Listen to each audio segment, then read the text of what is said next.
এই মসজিদে একসঙ্গে নামাজ পড়তে পারেন অন্তত ৩০,০০০ মুসল্লি। প্রতিদিন দেশটির বিভিন্ন এলাকা থেকে হাজার হাজার মুসল্লি নামাজ পড়তে সমবেত হন এখানে, যার নাম মাসালিকুন জিনান বা জান্নাতের পথ। এটি পশ্চিম আফ্রিকার বৃহত্তম মসজিদ হিসেবে পরিচিত, যেখানে বিশাল গম্বুজের নিচে প্রতিধ্বনিত হয় হাজারো মানুষের দোয়ার সুর।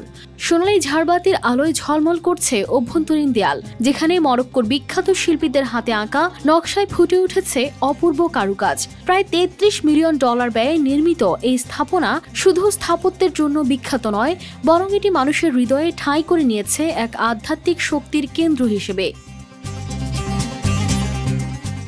কিন্তু এই মসজিদ শুধু পশ্চিম আফ্রিকার বৃহত্তম মসজিদ নয়, সেনেগালের অন্যতম দর্শনীয় স্থানও, যা মুরিদিয়া সুফি সম্প্রদায়ের উদ্যোগে নির্মিত হয়েছে, যারা ইসলামী শিক্ষা ও আধ্যাত্মিকতার প্রচারে বিশেষভাবে পরিচিত।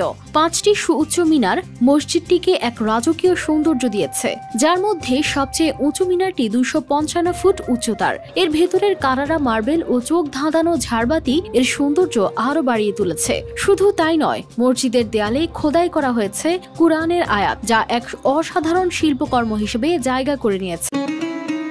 ছোট্ট একটা কাজ যদি করে দেখাও আজ, সাথে আসবে সবাই, তুমি তোলো আওয়াজ।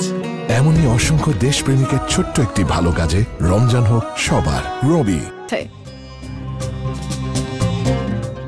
জুমার দিনে মসজিদের প্রাঙ্গণ কানায় কানায় পূর্ণ হয়ে যায় মুসল্লিদের আনাগোনায়। শুধু সেনেগাল নয়, আশপাশের দেশ থেকেও মানুষ এখানে আসেন মসজিদের নকশা দেখতে এবং আধ্যাত্মিক প্রশান্তি লাভ করতে। এটি শুধু নামাজের জায়গা নয়, বরং এটি এক সাংস্কৃতিক ও ধর্মীয় কেন্দ্র। ভবিষ্যতে এখানে একটি ইসলামী ইনস্টিটিউট, গবেষণা কেন্দ্র ও জাদুঘর নির্মাণের পরিকল্পনা রয়েছে, যা ইসলামিক জ্ঞান চর্চার একটি গুরুত্বপূর্ণ স্থান হয়ে উঠবে। কানিস পাদমা শিমু, RTV।